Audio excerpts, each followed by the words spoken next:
Hello again. I'm Anne-Marie Foster, and welcome to this special episode compiled from the lovely people who called into the Little Bangor Stories event, which was part of Aspects Festival and Bangor's late night art walkabout at the end of September.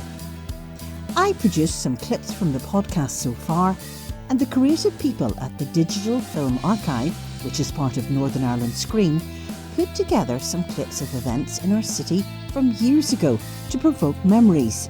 And here they are. But first, a tiny taste from two of the youngest people who joined me, Juno and her friend Dee.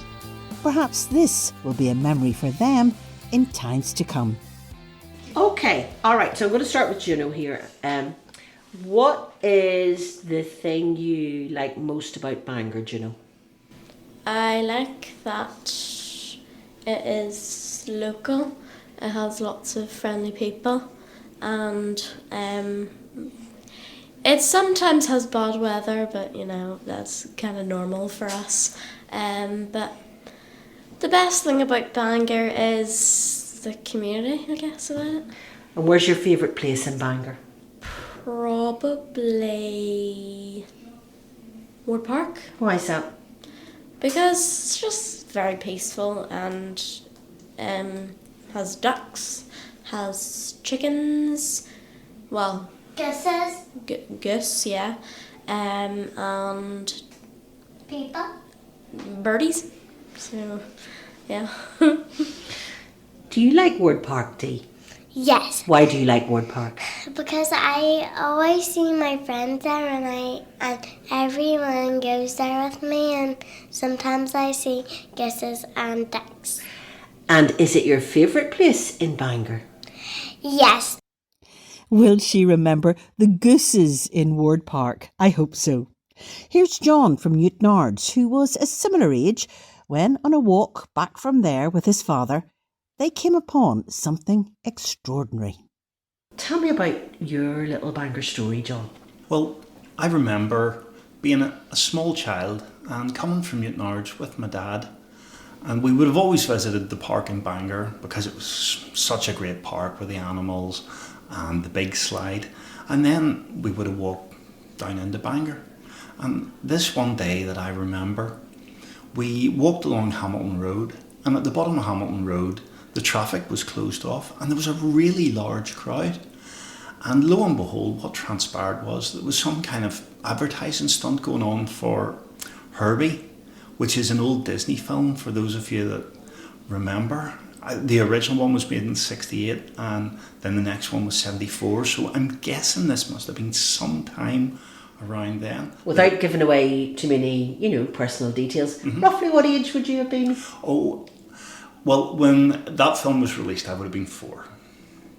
So I remember standing with my dad in the crowd, and obviously thinking back, it's hard to remember the exact details, but what struck me and has stuck with me is that Herbie was over the edge of the roof of the Bank of Ireland and seemed to be in some kind of trouble, teetering there, and there was 1 or 2 stuntmen dressed in Herbie-style overalls with open-faced crash helmets on, as they wore in the movies at that time.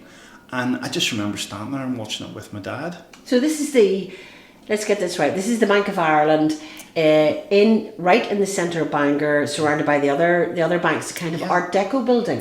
Most definitely, it's a beautiful building. It's very tall. I was looking at it tonight when I was on my way here.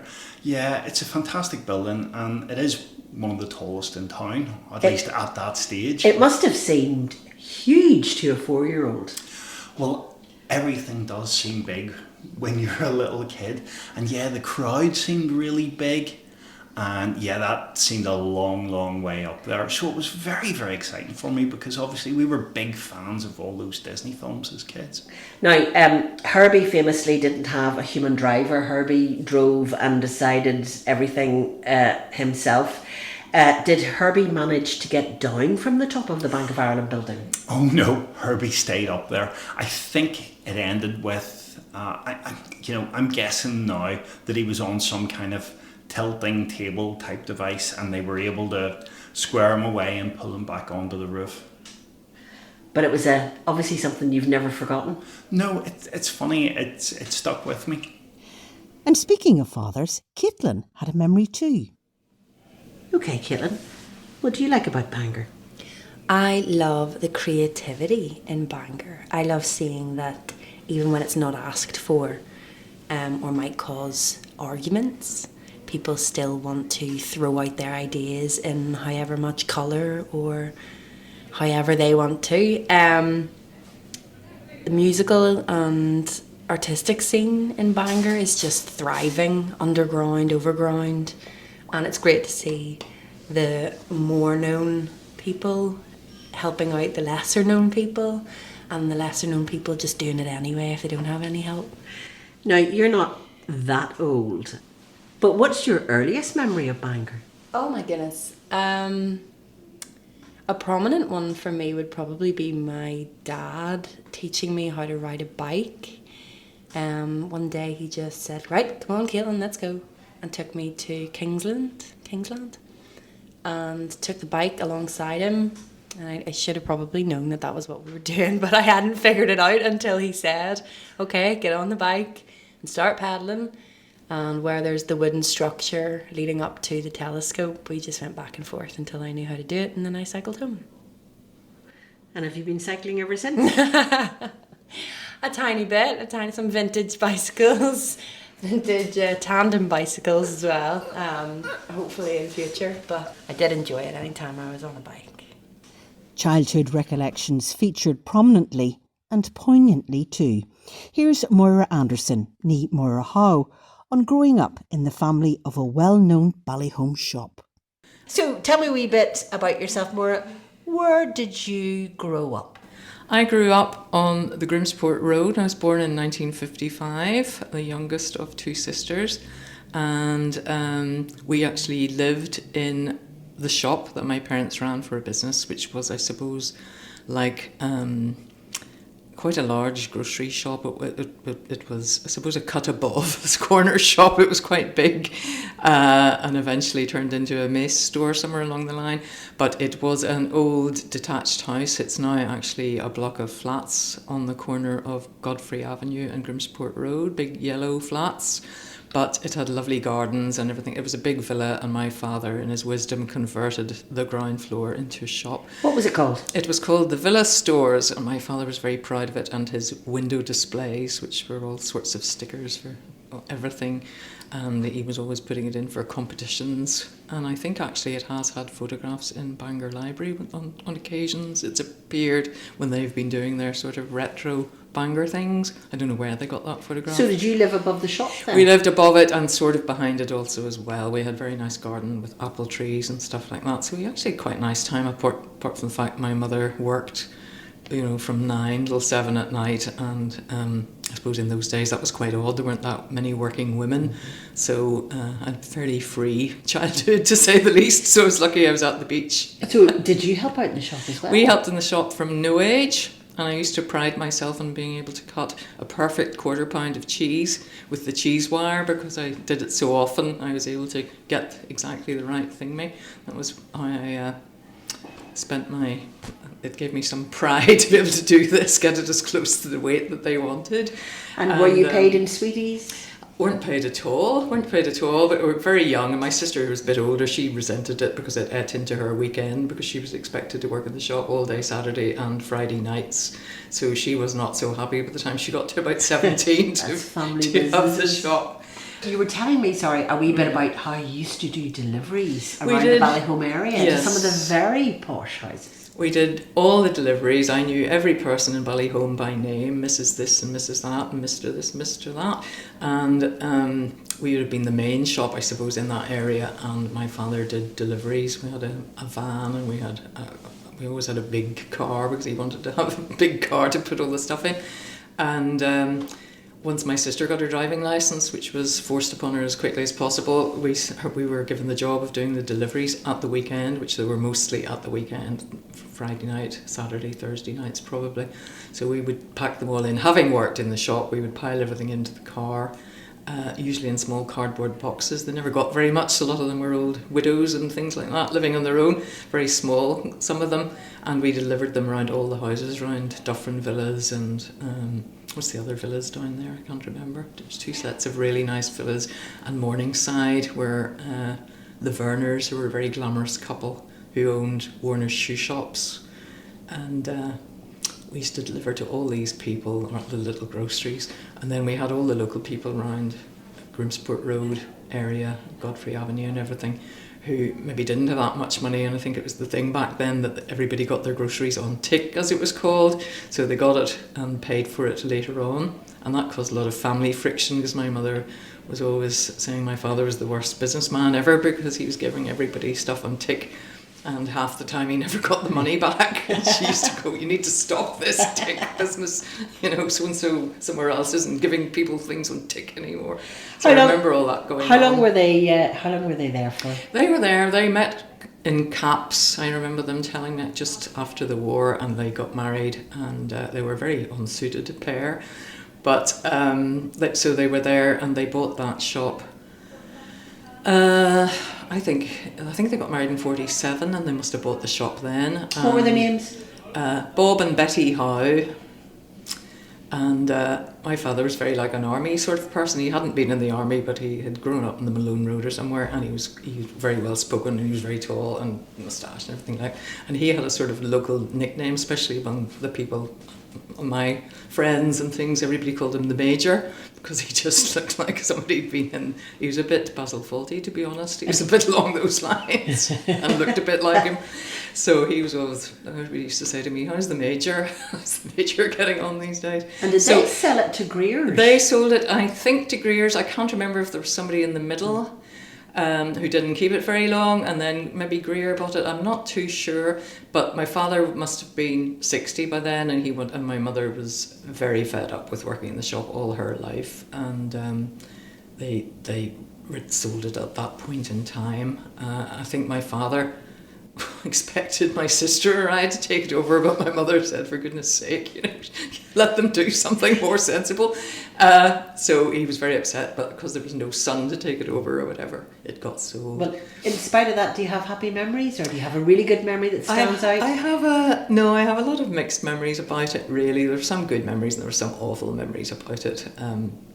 Basically because my mother worked so hard and also was trying to cook and bring up 2 girls, and we had loads of pets, we had loads of animals, and she was very stressed out, so I don't remember her having a great time, and my father had a much happier time there.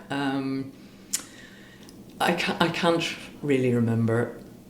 Just it was a very hard work, and of course it was the focus of our entire life. They had very little time off. We had no holidays as children. We used to have the odd rushed holiday, driving down to Dublin or something for a couple of days, but you could never close the shop because they had no staff, and it was very different to the way a lot of my other friends were growing up in that what was quite a wealthy area down there, So it was kind of funny sometimes. My sister and I think about it, and we think like we grew up there, and we had it was a very working background with all the hours they put in and everything else. Yet most of our friends, have very professional people high up in the police and high up in civil service and lawyers and everything, and they were all having a completely kind of different lifestyle to us. And we sometimes talk about that, how kind of odd that was, although we didn't realise it at the time perhaps. Another person who lived for her job was Annie Roycroft, the groundbreaking editor of the County Down Spectator for many years. Her niece Anne remembers what it was like to be related to such a well-known woman. I'm Anne Stewart, née Roycroft. So that name will mean a lot to a lot of people, Roycroft. And your Aunt Annie was the editor of the Spectator for how many years, do you know? Gosh, I think it was about 30, I'm sure. I'm not sure how many years, but she was there forever. So she was very well known by politicians and groups and charities and organisations and people in Bangor, but you saw a different side of her, didn't you, Anne? Yeah, well, she was a wonderful aunt because she didn't have any children of her own, and the four of us cousins and my brother, we were like her surrogate children, and she took us to everything around Bangor when she was working around it, the local cat show, the local art show, the local camera show, and we came in tow and watched everything and enjoyed all those experiences. It must have been amazing because Annie really did know everybody in Bangor. She did indeed, she knew everybody, and when I do mention my maiden name to anybody, they'll always say, oh, you must be a relation of Annie Roycroft. So did you not want to become a journalist yourself? Oh gosh, no, wasn't my thing at all. No, I became a teacher. And do you have any particular memories of being out and about with Annie? Not necessarily as the editor of the local paper, but even just as your auntie? Yes, well, I mean, oh yes, we had lots of days out. She was a great one for making picnics. And my dad was, believe it or not, actually, when she was probably about 45, 50, she only learnt to swim, and my father taught her to swim, and we all went to her house after the Friday night swimming lesson that she had with my dad and had our supper at her house, and she enjoyed entertaining her nieces and nephews very much. Where did she learn to swim? In Bangor Pool, the old Bangor Pool, not the one that's there now. So not Pickie Pool? Not Pickie, no. She probably went there at some point, but she certainly didn't learn to swim in it. No. So from your visits with your aunt around Bangor, what are the places that spring to mind most for you whenever you think of Bangor? What are your favourite places? Oh, right. Well, gosh, Pickie was obviously one of the places I really have fond memories of. Did you learn to swim there? I actually learnt to swim in Belfast. But I went to Pickie a lot. I was in Bangor Swimming Club, so I went there on a Thursday night, I think it was, for swimming classes, swimming to the pier and all that sort of thing. I was just been watching a video of that there, and great memories come back to me, although very cold. Ah, Pickie Pool, so fondly remembered and responsible for so many swimming lessons, as Rosemary recalls. We've just been in and we've watched the film from Northern Ireland's Queen, and part of it is lovely stuff from Pickie Pool. Yes. And you told me that you learnt to swim at Pickie Pool. I did indeed. Tell me a wee bit about it. Well, I went to learn to swim, like, and I could already swim, would you believe? I wanted the badge. There was a badge? Yeah, you got a badge for learning to swim. What was the badge? Like, I don't remember it. I just remember getting a wee badge. I can't really remember. I never kept it. But I wanted this badge, so I went along to learn to swim. And my sister taught me to swim, really. I was learning to swim, and she held my chin like that, and I could swim. And if she let go, I sort of sunk. But then I got my confidence and was able to swim. So, but at Learn to Swim Week, they taught me to do the doggy paddle. Okay, so how was this a great feat of acting or something like that? Did you just splash about and pretend you hadn't a clue? Or how did you convince them that you were worthy of the badge? Well, they just put a rope around you, you know. And when you were doing it that day, they put a rope around you and you swam in a certain length, you know. Now, you wouldn't have been in the really deep end of Pickie for that. I wouldn't. Can you describe I still wouldn't go into a deep end. Right, can you describe which part of Pickie, what Pickie was like and where they would have thrown the rope around you? Was it the learner's end? I like to be able to put my feet on the ground, you see. I wouldn't swim without being able to touch the ground, you know. Still don't go out of my depth. You were in the learner's end. Yes. They threw a rope around your middle. Yes. You jumped in. Yes. And then what happened? Well, we were back a certain distance and you tried doing the doggy paddle, you know, 2 hands going and swimming forward. And were they pulling you all the time? I think so. Well, tell me a wee bit more about the rest of Pickie. While you were at Learn to Swim, were there people sitting around watching you? There were people in the sort of stalls watching, and my mother would come sometimes and sit and watch, you know. Some people would swim from outside, you know, the little pool outside Pickie Pool. They would swim round there and into the area where the raft was and come into Pickie without paying. You got your badge for Learn to Swim Week. What were the other good things about going to Pickie Pool? Well, I always enjoyed coming out of Pickie and having a mug of bottle. I had my first mug of bottle at Pickie Pool. Where did you get that? Did you bring it with you? In the coffee shop, the cafe. So, and that warmed you up? Yes. Because Pickie Pool was pretty cold most of the It time. was. And I went there, hail, rain or shine type of thing, in the summer. If it was raining, I might have been the only one in the pool. I went into the changing room, got undressed, put on my costume, came out, took a run and jump into the pool. I just didn't dip my foot in, my toes, and I warmed up fairly quickly after that, And tell me this, are you still swimming today? No, I'm not. But your memories of Pickie, are they happy? Oh, they're very happy memories. I loved Pickie Pool when I was young. And Pickie played a big part in this next incredible story. The teller, Carol Murray, wasn't at the Aspects event, but I wanted to include it, so I met her a little later at the very spot it all happened. Tell us where we are, Carol. We're at the bottom of Tennyson. And that's right beside Pickie Fun Park End, isn't it? Pickie Fun Park End. Okay, and of course, before we had Pickie Fun Park, we had Pickie Pool. And that plays a part in this story, doesn't it? It plays a big part in this story. Well, we'll go and see if we can find what we can here find to look for. So we're at the bottom end of Tennyson Avenue, and it's just a wee bit further up. But sometimes it takes me a while to find them because the hedge, which is lovely, has grown over. But they're just at the middle. Okay. You'll see when we get up here. Now, I've walked up and down this road, And I don't know, many times. And you haven't seen them? No. No, they're really hidden. Daddy's is the first one you'll see. Okay. And it's probably the best one because it has the date. So we know the time. Yes, we have the provenance. We have that. And it was a very hot day, I am led to believe. Okay. And we should be. Oh. Desmond Murray, 1942. My goodness me. And you would never notice it. So discreet. Okay. Kevin. Who else have we got? Kevin Finn, whose father Kevin Finn. Ted O'Driscoll. Uh-huh. Brian Finn. Bernard Campbell. And then J.W. I know who that is, and it's come out of my mind now. I'm going to have to think about that one. Pat O'Driscoll. John Edwards. I think they're one of the oldest pieces of graffiti in Bangor. They weren't written with markers, so... The story goes that the tar was melted because it was a really, really, really hot day. And this is way before climate change. And they just got their sticks.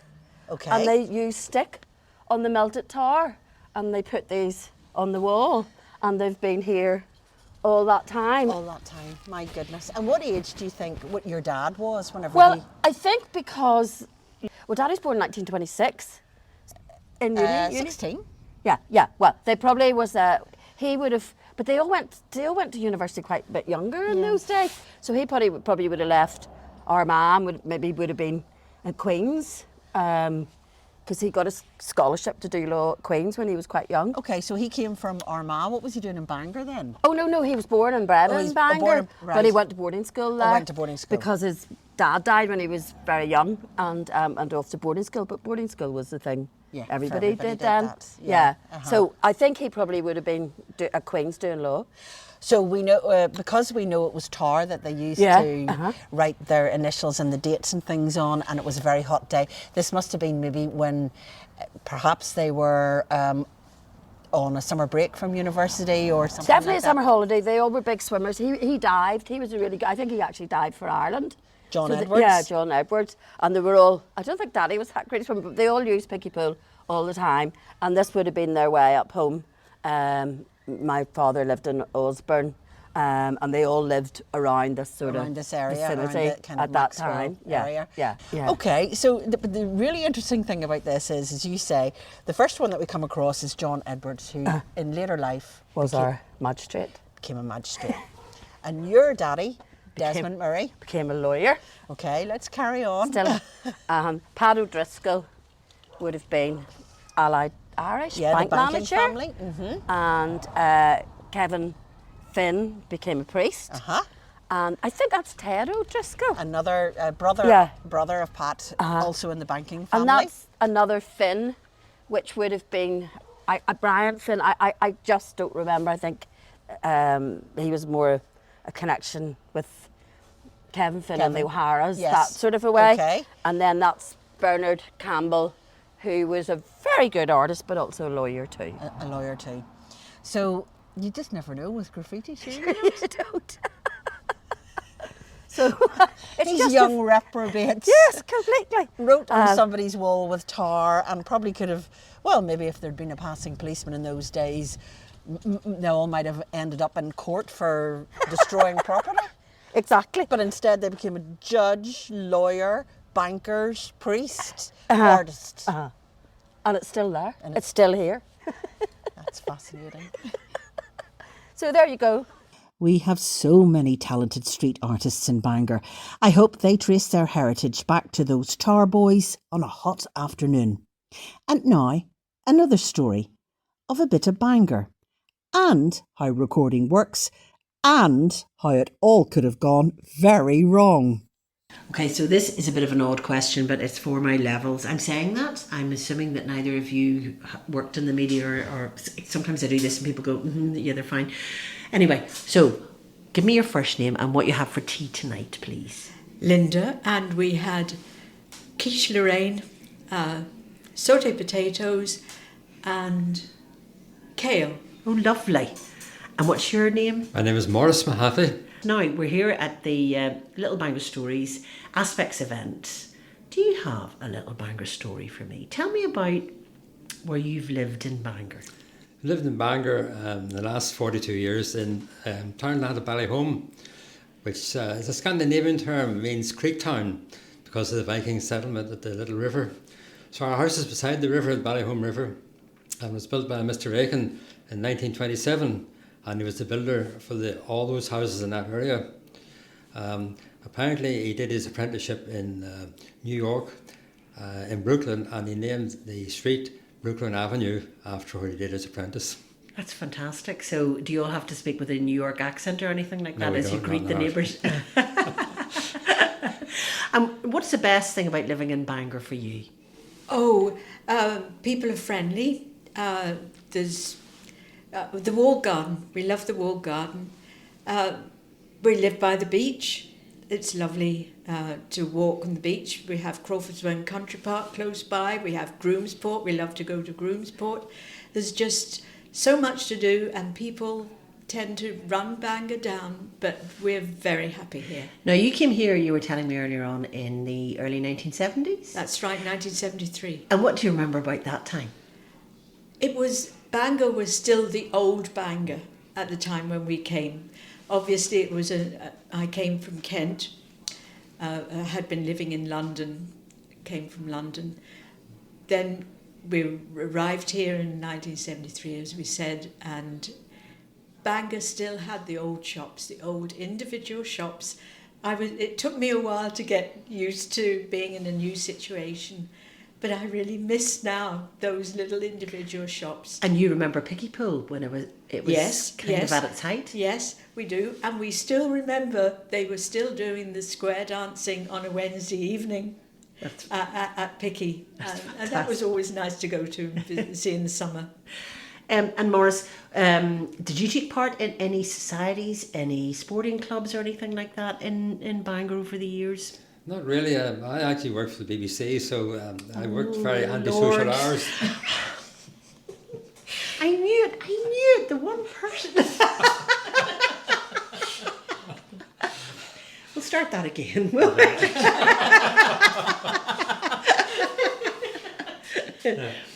Let me see. Morris, when you came to Bangor, what influenced you to make the move to Bangor? I'd come to Bangor when I was a child. I was originally brought up in Portadown, and we often used to come to Bangor on the train for day trips. And we used to play on the it's Ballyholme Beach, which at that time was very busy because there wasn't much of a town beach. So from early memories of coming to Bangor, one of the reasons why I had a slight warmth towards it. And can you remember, people talk about this in Ballyholme Beach, can you remember the the changing huts along the beach. Can you remember there used to be a shop perhaps run by Val West along the beach where you could buy minerals and crisps and things like that? Does that come to mind? I do remember that. And also remember they always had sand castles or sand design competitions on Ballyholme Beach, which I always participated in. It was a bit of a walk from the town, of course. When you got off the train, you had to walk up High Street and Ballyholme Road to get there. I know, but you were all fitting well in those days. I was, yes. As we always said in the BBC, every day's a school day. Finally, a gorgeous sequence from Gary. Enjoy. And until the next time, my thanks for listening and supporting Little Bangor Stories. The authentic green paint on the diving boards at Ballyholme, the fish tank in the Trident's doorway, the tartan carpet in the Co-op's cafe, Brenda in her wedding dress throwing shoes at cars outside Boston's shop, the cool ramparts atop Ballyholme Windmill, the crow's nest atop Beverly Hills, and the misshapen sky blue cement balls at Ballyholme House in Windmill Road. A pasty supper in brown paper from the Locarno, carrying it across to eat on the seawall's eroded stone cushions, throwing a few chips to the seagulls and immediately regretting it.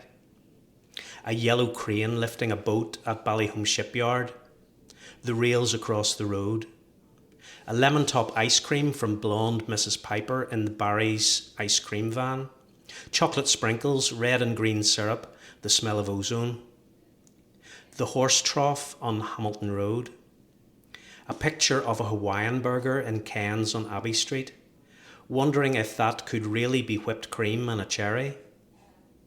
Simple 70s coffee in a 70s stripy mug in the Rendezvous, boking up an orange milkshake in Thompson's Light Bite that Mum advised against, boking up a bottle of Old English in Kingsland that Mum didn't know about. The rotten smell at the bridge at the library end of Ward Park Duck Pond, the steam from the dry cleaners in Main Street mixing with the flour from the bakery, warm illuminated peanuts in Aussie Cannonbergs, ushering in the new age of pale, thin French fries from the Kentucky Burger Bar on Gray's Hill, Angus in Unicorn Records, coloured vinyl, picture-sleeved 45s, picture discs, the pervasive scent of plastic LP sleeves, the row of coloured lights in Bangor swimming pool, the space-age all-caps font, wondering about heavy petting, diving for the black rubber brick instead, turning the knob to shake the salt at the chip frying machine in Barry's Amusements, a burger from Charlie's, being conditioned to believe they were the best in the world, lawnmowers for sale out front at Maxie's garage, Shell Mex, a tiger in your tank, that will be 10 bob, putting on the green at the McKee clock, hitting your head on the red tulip lights in the Scandia. The Mediterranean room is too green, too blue, too avant-garde. Turning right from Main Street into Hamilton Road, unaware if this right turn will be your last, wondering when you'll become an adult.